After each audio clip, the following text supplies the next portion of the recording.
Hello and welcome to Inspiring Courage podcast. My name is Vafa Taleban and I'm the founder of Personal Revolution. I have the pleasure of having Jason Elliott here with me. Jason is an educator and a researcher at Cardiff University. By background, diagnostic radiographer, so that's our common path. I'm delighted to have you here, Jason. Thank you for joining us. Thanks for inviting me. It's really great to be here. We've been speaking for a while. I kind of stumbled upon one of your posts on LinkedIn, I think, and in true Vafa fashion, I reached out to you and connected and asked for a conversation, and you came back and said yes. And I'm like, okay, cool. So we've been conversing a few times, and the more we speak, the more we explore a path that is similar. As somebody who was there, a radiographer for 25 years, crashed and burned, as I always say, went and did my own thing. You are now inspiring, encouraging people to talk about how their well-being is impacted by their shift patterns. And you've done a body of research. Tell me a little bit about you and what brings you to this conversation. Sure. So I've been a radiographer for 20 years now. I spent 12 of my years working in the NHS, spent some time working shift patterns, which didn't agree with me in terms of my physical health. I struggled with chronic migraine, and unfortunately it became incompatible. Unfortunately, the stigma of not being able to work those shifts did impact on my career progression. And as I grew in experience, I learned that actually I was very good at supporting and mentoring students, which actually led me to decide that in that conversation where I could not really develop my skills and develop myself in the career pathway that I wanted, that maybe education was the way forward. I was quite curious as well about how shift work impacted other people. And as I worked with younger members of staff and students and seen them struggle with how they cope with the effects of working those shift patterns and turning things around really quickly from day to night, I kept that in my pocket. And as I've developed as an educator, I've had the opportunity to research that and spend some time really digging into the cultural side and the psychological side of why we end up doing what we're doing, and how as healthcare professionals, it's very easy to keep saying, I'm okay, when actually we're not. Okay, that is a lot, isn't it, Jason? You have brought up a lot for me, I must admit, the stigma of saying that I can't do this. I think I've shared this story with you in the past, that when I first started doing shift work, we were actually doing 24-hour shifts. And it was 9 a.m. to 9 a.m. the next day in a really busy teaching hospital. And I did maybe 2 nights in the same week. And I just lost all capacity to think clearly. And I recall I finally got myself to the bedroom. We had an on-call bedroom at about 6:30, 7 o'clock in the morning. And the bleep went, and it was ED calling for an x-ray of an elbow. And all the way from the on-call room, which was a 5-minute walk, to the emergency department, I kept thinking, elbow, where is the elbow? What is the elbow? Where is the elbow? How do I x-ray an elbow? I had to literally go open Kitty Clark to look at elbow and to know how to x-ray. So you can imagine, for those that do it more regularly than I used to, it would have impacted them hugely. Thank God I don't think we do 24-hour shifts anymore, as far as I know. I don't think they're a thing anymore. It doesn't seem to be prevalent in the research that I'm doing. So I've been looking a lot at the shift patterns that people are working out in the UK right now. Yeah. Your experience isn't unique. That experience of being so exhausted that your cognitive function is impaired. Obviously, the research I've done so far hasn't really dug into the cognitive side, but we've been able to talk about experiences and feelings and get some really deep understanding of how people are behaving and responding to that shift work through validated test tools like the Oldenburg Burnout Inventory and the Warwick Edinburgh Mental Wellbeing Scale. And we're seeing a significant portion of our population in the UK are really struggling with the work that they're undertaking. Mm-hmm. You talked about culture. Tell me a little bit about the culture. What do you mean exactly by what you said? So culture kind of works in 2 ways when you think about shift work. There's the culture intrinsically in the X-ray department and how staff work together and how they engage with the leaders, and whether they can recognize burnout in each other, whether they can understand that burnout isn't necessarily connected to competence. And while if you're burnt out, you may struggle to perform tasks and that may affect your ability to work safely, that doesn't mean you're not capable of the role. You're requiring a little bit more support to be able to have time to recover and recuperate so that you're at your best, which is where we all want to be as healthcare professionals. There's also those issues around how we integrate externally with other professional groups and how they perceive us, and therefore how that has an impact on the service we deliver. So, for example, doing non-urgent care examinations at 3 a.m., which then compounds the amount of work that a very skeleton staff, if you pardon the pun, group of radiographers are in the department. We don't have a full cohort of staff in at 3 a.m. So if they're being drawn to do less important work, that's actually impacting on their emotional and physical toll during that shift. It may impact on other more important cases being delayed. And that then has a burden on those members of staff who are working at 3 a.m. Mm-hmm. Therefore, that means their recuperating time when they finish their shift is then impacted. It takes them longer to recover. So with those two cultural issues that need to be addressed about how we understand ourselves, maybe even how we understand the rules and the regulations that are there to protect us so that we could use them and empower ourselves to say, actually, I've done more than my contractor said already, and if I don't take a break, I am going to be at risk. We need to talk about that a little bit more. Yeah, it's the absence of boundaries, really, isn't it? That's something that, again, I think what I wanted to say right at the start of the podcast was that whatever I say, and I'm sure it goes for you as well, whatever I say, it's kind of meant from a place of my own experience. So in my experience, that's been the case. So it's not a case of kind of blaming anybody. I don't believe in kind of blaming anybody, because I don't think that people act from a place of malice. I think they do act from a place of best intention. It's just that sometimes they don't know what they don't know. I often say people don't know how to be. So it's that kind of, the accountability is missing in how we need to look after ourselves and look after our team. So you talked about the leadership, for example. Where does it start? In an ideal world, Jason, if you were to create this fabulous world of imaging, I know you're on the path, we'll talk about that in a moment, but when that is in place, what will it look like? I think it needs to start with education at all levels, not because people don't know, but we have this culture of, we've always done it this way, the traditionalism and the underlying generative structures of the way that we work as professionals, as a healthcare service together.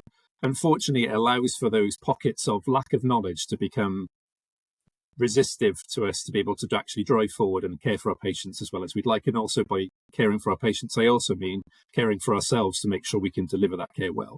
So we need to start with educating. We need to go back to basics and ask ourselves, what are the rules around how we are supposed to care for ourselves to make sure that we're not burning ourselves out? Are we doing too many long shifts? Are shift patterns too short and fast switching that don't give us adequate time to really recuperate? But also, how do we recognize when we are starting to be impaired? How do we recognize when that exhaustion is turning to burnout? And how is that impacting our relationships with our colleagues? How is that affecting the relationships with managers?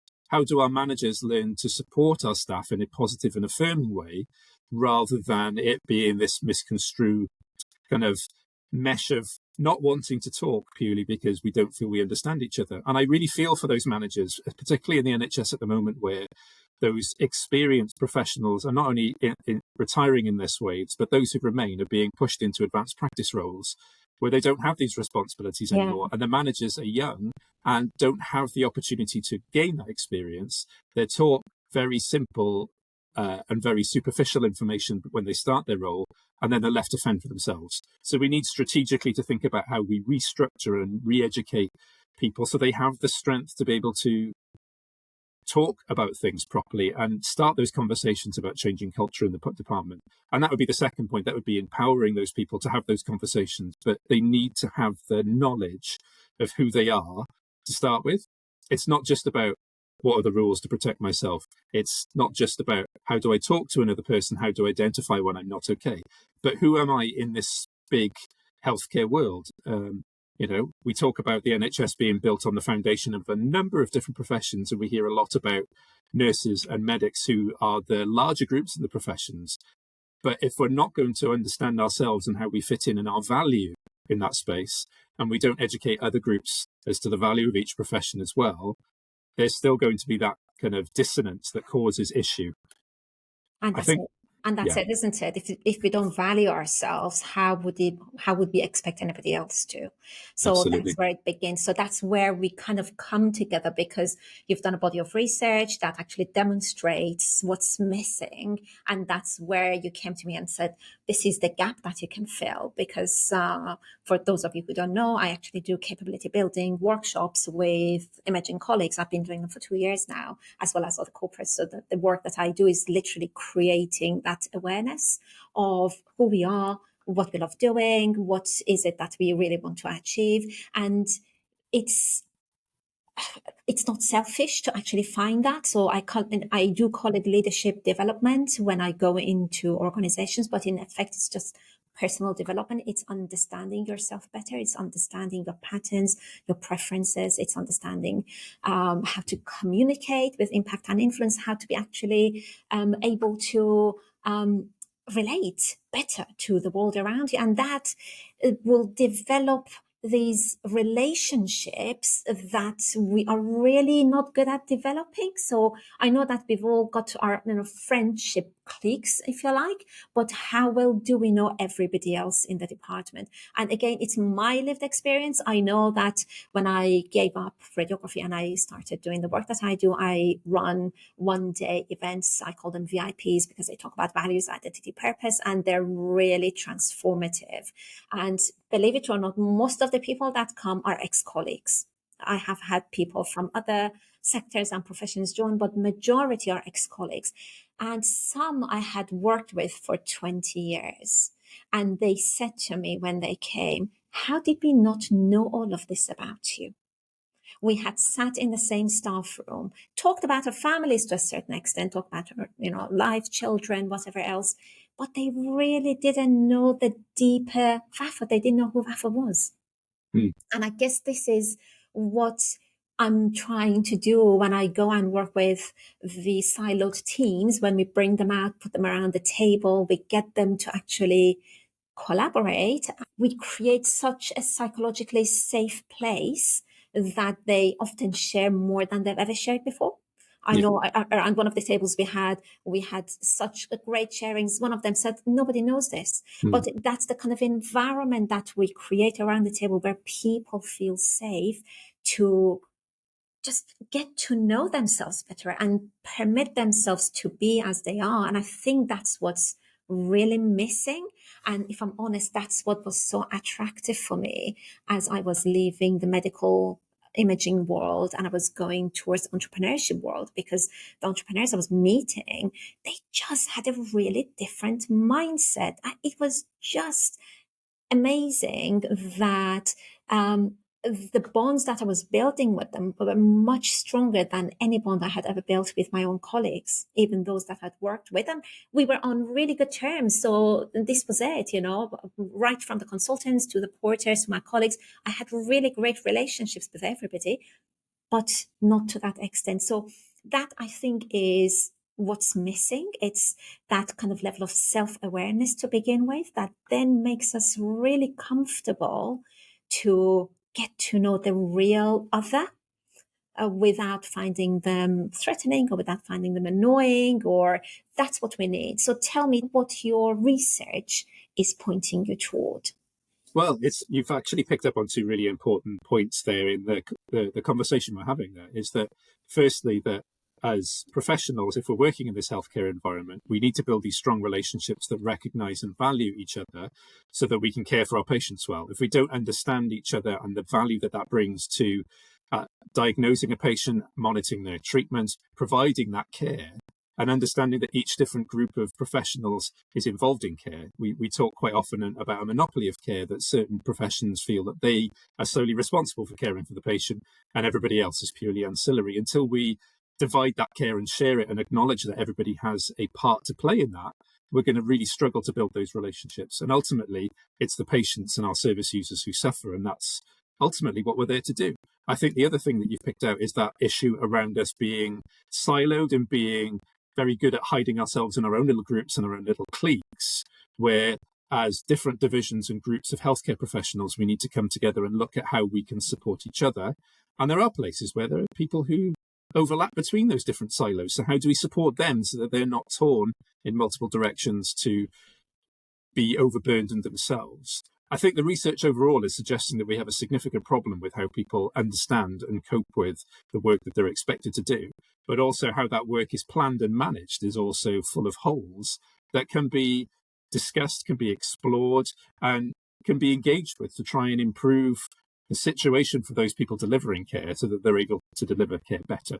So whether that means we reflect on the situation we're in and we ask ourselves, are there things that we like about this? Are there things that we change? Do we need to talk about individual strategies for managing in the groups and the numbers that we have, knowing that we struggle to retain staff, knowing that we struggle to recruit staff, while we still have an 11% shortage across our diagnostic imaging workforce, we have to work out how do we make the system as comfortable as possible for those that remain. And similarly, how do we engage with other professional groups and say, this is our capacity at the moment. How can we work together to spread that evenly so that our teams aren't overburdened and we don't run the risk of causing burnout before we even get to extending our working day to meet the demands that we're currently expected to kind of work towards. And I think we've also got far more investigation to do. We need to really understand, as we've said, who we are as people, but who other people perceive we are.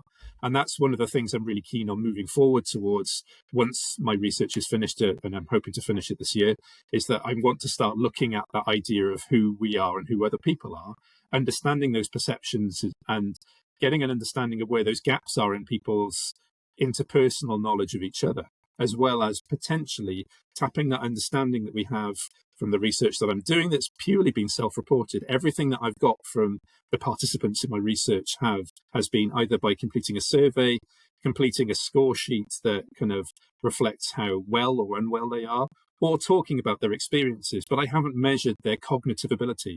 And if I can work to explore that a little bit more with some clever little tests and things that we can do during shift patterns to see whether there are impacts, we can start building some sort of framework and toolkit to be able to manage those processes for different members of staff who might have different needs and different ways that they access support and access their self-empowerment. We need to make sure that we've got this broad toolkit of options to be able to make the working environment for those staff as tolerable as possible while we deal with the deeper strategic problems of understaffing and misunderstanding between professional groups. Yeah, so I heard 5 things that you mentioned. Tell me about the 5 again. So you're talking about education first? So we're talking about education first, educating people about themselves, about the rules that they're expected to work to, and how those rules are there to protect them. Mm-hmm. How we then empower those people to work in those rules and start conversations about how those integrate together to build a better environment for people to work in. Mm-hmm. A reflection on current working practices from that understanding, so we can start asking, are we okay with how we are working, or do we need to actually change the structure, the format, the organization of how we work? Do we need to collaborate more within our teams to create a work structure that includes all aspects of care? Not that we have to be specialists in all areas, but that allows for those poor people who have multiple skill sets who are drawn in those directions to be accounted for and their needs to be supported better. Mm-hmm. How do we then engage inside with other professional groups in other areas of the UK or outside into other professional groups to talk about capacity, to talk about service building, so that there's not this expectation for us to just increase workload without increasing our supply and increasing our job resources, for example. I like using this idea of demands and resources. It's part of a framework that I've been using in my studies. If demand is increasing and we're not increasing resource, that's going to contribute to lack of motivation and increased burnout. So we have to think about how we negotiate manipulating those demands so that they fit across the resource that we have. And if we don't have those resources, how we step forward and talk about resource being insufficient. Mm-hmm. Finally, there's that investigation side, which is going to look at those factors a little bit more. So are we dealing with capacity issues? Are we dealing with some cultural issues that can be unpicked a little bit more about how we understand ourselves? Are there cognitive effects that haven't been measured that need to be compared to how people perceive their well-being to be? And if we start making changes, does that have a positive impact? Because for me, that's what this is about. Nobody else is willing to put their hands up and say, actually, we're struggling as a profession. This is my scary, slightly mad idea of putting my head above the parapet and saying, well, if nobody else is going to do it, I feel really strongly about this, and I want to be a professional who can give 100%. If I am impacted by workload, if I am impacted that my mental health is reduced because I'm tired and because I'm overworked, I can't do that. So I dread to think how other professionals are feeling, and I want to be able to empower them to make that change themselves. Yeah, I mean, that's where we're so aligned, I guess, isn't it? Because you're being courageous in kind of putting your head above the parapet, as you say, and I've done a similar thing. I have fought so hard to get what I do into the imaging world. And it's because of, again, ex-colleagues coming to my workshops, noticing the immense transformation that they realize even after one day. That's when they said, this is what's missing. And, you know, in all honesty, that's how I've gotten into education as well and into corporates, because when people come to those one-day events, if anybody's interested, just let me know and I'll let you know more about it. But when you come to that one-day event, when there's such a lot of transformation happening, you think this is what is missing in the market. So I've actually created a mentorship program, because the feedback I get constantly from the people that I work with is that we do a lot of leadership training in-house, but it's nothing like this. So I've created this mentorship program so that I could help people deliver leadership the way that I do to their colleagues in-house, so that we can create more of the shift that you're talking about, because that's what you're talking about. You're talking about, you know, educating them, empowering them, engaging them, kind of getting them to reflect. And to do that, they need to be able to have headspace to think that. What I'm noticing currently is a lot of firefighting. And because of all the firefighting, they don't have the headspace to engage. It's not that they don't want to. It was really encouraging at NCRL to hear the emphasis on how they are supporting and championing skill building. They were talking about skill building that goes beyond task-based roles. So we do have a lot of professional development that helps us perform well in our jobs. You know, the tasks that we do, we're very task-based. We're not very relational, are we? So that's the bit that I think is really needed, the skills that they need in order to do everything, all those 5 things that you talked about. The training will give them that. So, Jason, tell me what's happening in your ideal world. So you've again touched on a really important point there, that we as a profession are so good at taskifying everything and breaking things down to process without thinking about the care and the emotion and the thought processes involved for ourselves as well as for our service users. And we are under pressure to deliver quickly and to turn things around quickly. And we're very good at caring for patients, but whether we really focus on caring while imaging as opposed to imaging while caring is a big change that we need to consider. And as you said, we need to skill build to recognize that we are caring professionals. Otherwise, we deprofessionalize ourselves and make ourselves merely a machine. And that's the risk. Is there is evidence from the way that my participants were talking that many of them feel like other people see them as a delivery service, as a machine service. And if we're actually helping that perception by behaving in that way, that's only going to be detrimental to us. So if we can change the way we behave long term and have a strategy to build this from the ground up, from the first year that they start training as radiographers, not as they're qualified, but right the way in that first few months of who am I growing to be as a professional, as a caring professional who has very, very specific and very unique technical and cognitive skills to be able to position things perfectly and identify change that shouldn't be there, identify those abnormalities and make that difference to that patient's pathway. If I don't accept that and actually embody that I am skilled and I am just a machine, I'm just a person who presses a button, if I reduce myself to that kind of moniker, I'm not working well. But similarly, if I don't understand how I do that well, and I don't understand how in a perfect world I should be working with my colleagues to do that well, it's kind of like a ripple effect for me. And so much of the work that goes on workforce development, as you probably well know, tends to come from the top down. It's strategic. But if we start from the individuals and we work on a one-to-one level and start saying, well, who are you?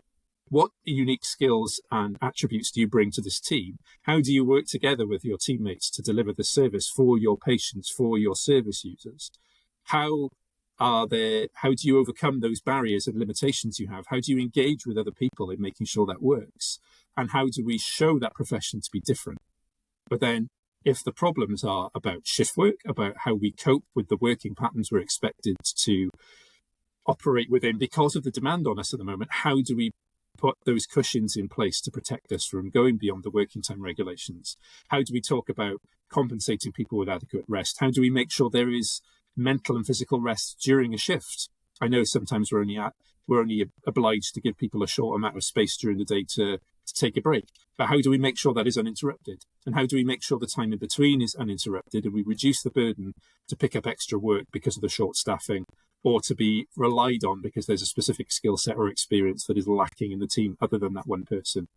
We have too many single points of failures. We have too many places where people are multiple skilled and therefore are under pressure to be at multiple places at once, which means they do all of these swaps around their shift pattern and then find they've worked 4 weeks without a day off.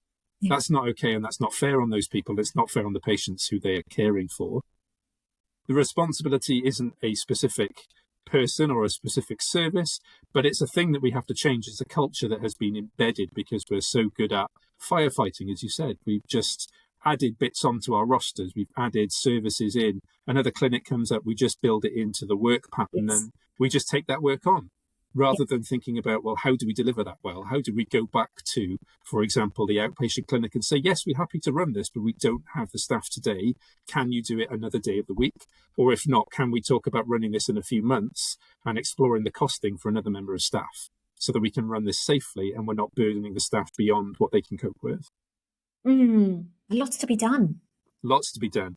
And I feel like it's going to take the rest of my working career to get there, but I'm willing to push that. And I feel like there's so many opportunities right now. And I'm hoping that as this journey continues now at the end of this first stage of research, I'm finishing a PhD, that I can start supporting other people to join me on the journey. I'll be looking for other people to collaborate on research. Yep. I'll be looking for people like yourself, Vafa, to take part in interventions, having experts come in and deliver some of those interventions that we're thinking of in terms of empowering staff, in terms of helping them to understand themselves, bringing experts in who understand rostering better, bringing in experts who understand the working time regulations and understand burnout better, so that we can build a series of interventional training packages to try and see whether we can help that workforce change. I feel like the next thing is getting those individuals together in our professional group to speak to our professional leaders and say, we need this, we want this, please help us deliver it.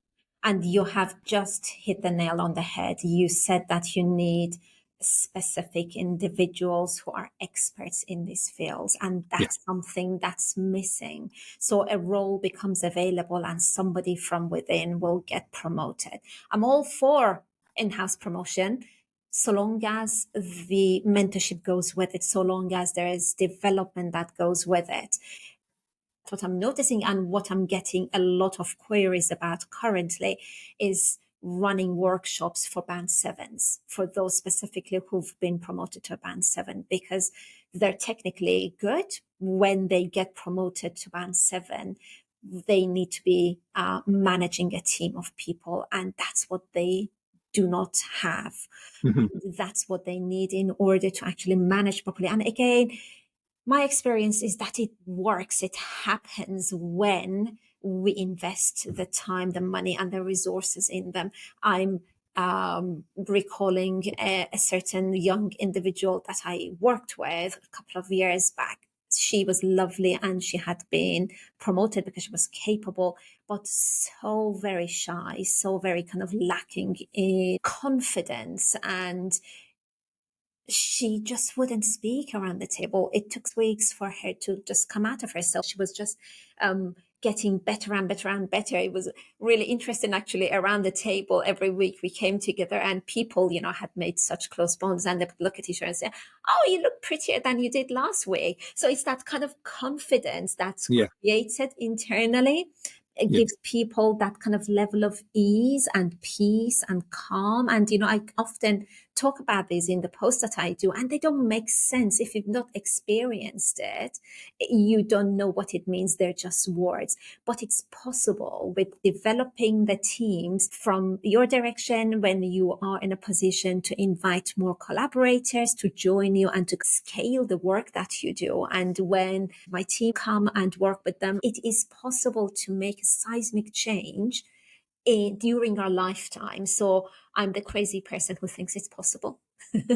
Well, I'm glad to hear that. And I think it's really important. As there's so much you've mentioned in that little conversation just about developing people who are excellent and capable, experienced people to being good leaders. So they're not just administrative managers, Yes. but they're able to support and empower their team. Let's use those words again.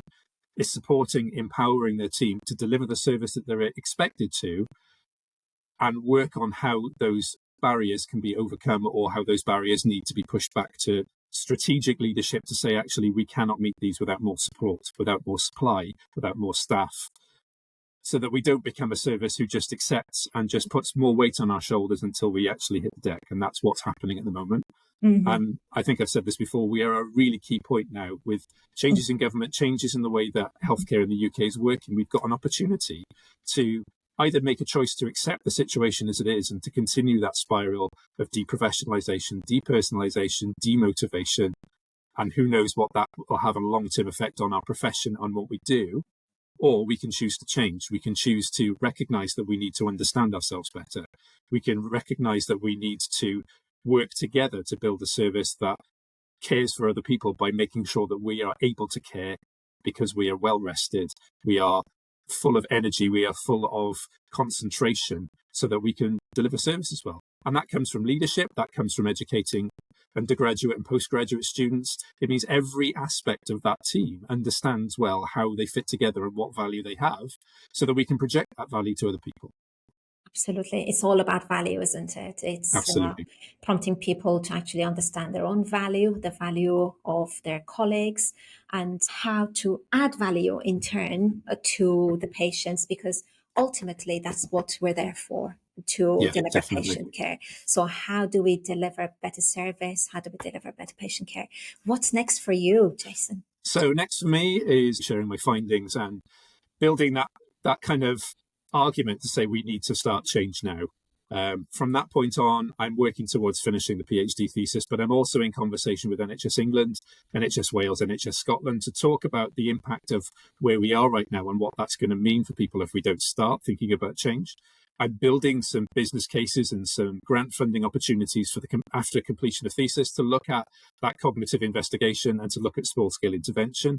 And I have some pilot sites that I'm having conversations with to think about how we deliver that on a small scale in some ways, but in other ways, perhaps where we would interact, for example, Vafa, is whether we can put a series of sessions together online for our colleagues at the Society and College of Radiographers, who can then share that with the workforce and give a taster and a first step into the change that we could offer before we start offering individual specific services to help individual areas of the UK start pulling themselves out of this downward spiral. Amazing. Seems like you have a plan. I do have a plan. What I need now is to have more people join me on this kind of journey and, just keep working and plugging away at it. And like I said, I'm not going to give this up until I'm long into my retirement. And I'm really hoping that some talented individuals who have a passion for this subject and a passion for research will join me on this kind of journey as well. And I'm sure you will. You'll find them because you speak with such clarity and passion. And I have no doubt that you will find people who will want to work with you and then follow on from what you're doing. It has been such an immense pleasure to speak with you, Jason. Thank you so much for being here. I'll be there next week to support you. I'll have my support Jason flag with me.